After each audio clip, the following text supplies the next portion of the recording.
So the League of Women Voters of the Beach Cities is very pleased to have Eleanor Manzano to talk about ranked choice voting. But before she begins, just wanted to welcome you to our Zoom event tonight. It's the first time we've done this officially, so please bear with us if we have some technical difficulties. From 4:15 until 5 o'clock in your Q&A section, if you're on Zoom, you can enter questions. We already have a lot of questions that have been submitted, but just in case you have something at the last minute, we have people that are standing by to add those, but that will shut off at 5 p.m. And then Eleanor is going to talk from about 4:32 until 4:45, and then we're going to break again so that we can get all the candidates in and get ready to set up for the candidate forum. And we should be done by 7, so just to give you a little stack of time there, we'll begin at 5 and go to 7. So with that, I will turn it over to Ms. Eleanor, and we want to hear about ranked choice. Hello. Thank you, and I'm Eleanor Manzano, the City Clerk for the City of Redondo Beach, and I'm going to be speaking about ranked choice voting, which will be at our March 4th, 2025 election.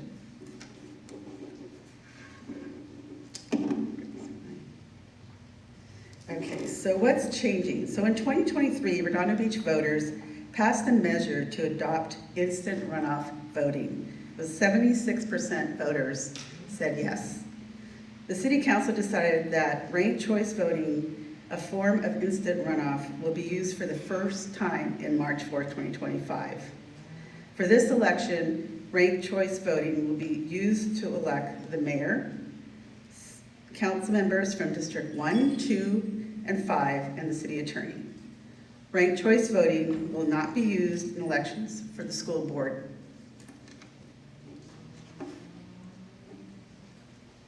So what is ranked choice voting? In ranked choice voting system, voters have the option to rank candidates in order of preference, instead of selecting only one candidate. These rankings mean that if your first choice candidate is eliminated from the race, your vote can still count towards your next choice candidate. The way I like to think about it is your first choice is your favorite candidate, and your second, third, and fourth, so on, are backups. So let's go through how and how not to fill out your ballot. So how to fill out your ballot. As you can see in this sample ballot, voters can rank up to 6 candidates. Voters are not required to use all rankings. If a voter only likes one candidate, they're absolutely allowed to rank just one candidate. But remember, those second, third, and so on choices are backups in case your favorite candidate is out of the race. So let's go step by step in filling out your ranked choice voting ballot using a sample ballot. So in this example, we have dolphin as my first choice, and starfish is my second, and pelican is my third, sea turtle and shark. So in this, to sum it up, mark one choice per column. Remember, you do not have to use all rankings, but your next choices are backups in case your favorite candidate is out of the race. Also for write-in candidates. So write-in candidate needs to be qualified to write in. So if you write in Mickey Mouse, we will not tally Mickey Mouse. We will only tally qualified write-ins. And qualified write-ins are, the deadline is 14 days before the election. And we will post those on the city website if we do have a qualified write-in.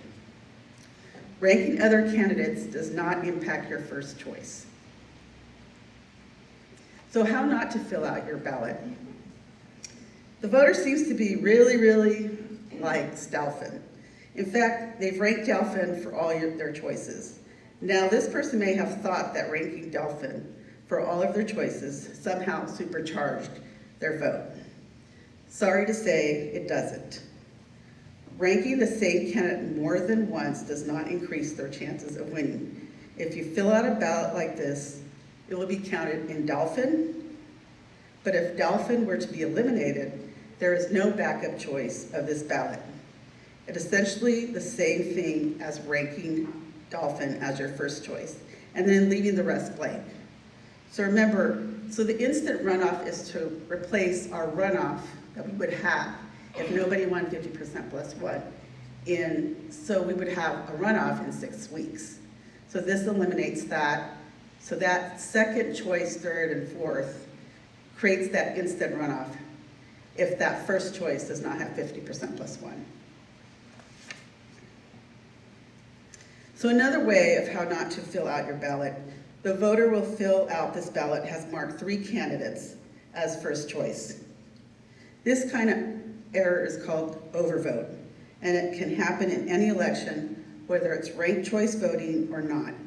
And just like any other election, it's a voter marks more than one candidate as their first choice, that ballot would not be able to be counted in this race. That's because we can't tell the voter's intent. Even though ranked choice voting allows you to rank more than one candidate, it does require voters to have one first choice, one second, one third, and so on. So as you can see on that first column, once you have those 3, your ballot is exhausted. So if you had those 3 in column 3, then if you had one first choice, one second choice, and then you put 3, your first choice counts, your second choice will count, and at the third column, your ballot is done. Okay, so how does votes get counted? In ranked choice voting, election a candidate needs to earn more than 50% plus one. We start by only looking at voters' first choice. None of the backup choices matter at this point. And we start by asking, does anyone have enough votes to be elected? Does anyone have more than half of the votes? But what happens if no one passes the 50% plus one? In this example, we see that blue and pink are nearly tied, but neither of them have more than 50%. If no candidate has enough votes to win, then we eliminate the candidate with the fewest votes. That would be orange, and the voters that had orange as the first choice would instantly have their vote go to their next choice. So we eliminate the candidate in last place, which was orange, and the voters who ranked orange first have their votes go to their next choice. When we eliminate orange, many of the voters rank pink as their next choice, although some orange voters chose blue and green as their second choice. Enough of them went to pink, so pink went over the line. The pink candidate has more than half of the votes and is declared the winner. So to review, in a ranked choice voting election, if no candidate has enough votes to win, the candidate in last place is eliminated, and the voters who select the candidate would have their vote instantly go to their next choice. This process continues until a candidate has more than half, 50% plus one, and is declared the winner. So as you know that at this election, we have 5 people running for mayor. And so you would have your favorite, and then your second, third, fourth, fifth as backup. And you can vote for one, or you can vote for more. You can vote for, what's the word? Few or more to vote. So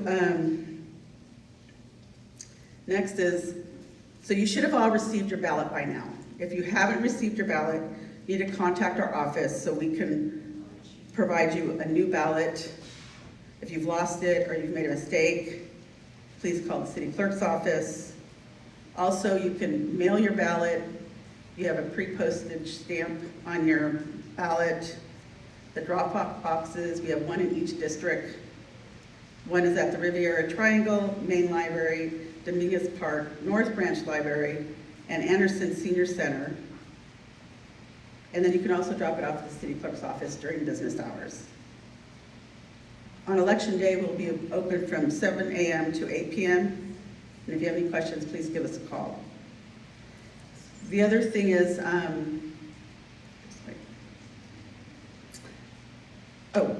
regarding election night. So on election night, we will gather all the ballots, because one of the things, since we're an all-mail ballot, we signature verify every ballot. And so 4 days before election, those ballots will be open that are verified on election day. On election day, we will do ranking for the first rank. That's it. And then we'll do the school board just like we normally regularly do it. And then on March 13th, we'll receive the rest of the ballots, the ones from the weekend and election day, and any postmarked 5 days later. And anybody that forgot to sign their ballot, they can come in and cure it at the city clerk's office. We will send letters to those people that forgot to sign their ballot. On March 13, we will at 2 p.m. do the final. So there'll only be 2 counts, one on March 4th and one on March 13th. And that'll be it. So thank you for having me here. Thanks, Eleanor. We appreciate this big overview. Big change for all of us. Yes, it is. We're taking a break now until 5 o'clock, and that was when our candidates are here, and we will start the candidate forum at that point. Thank you.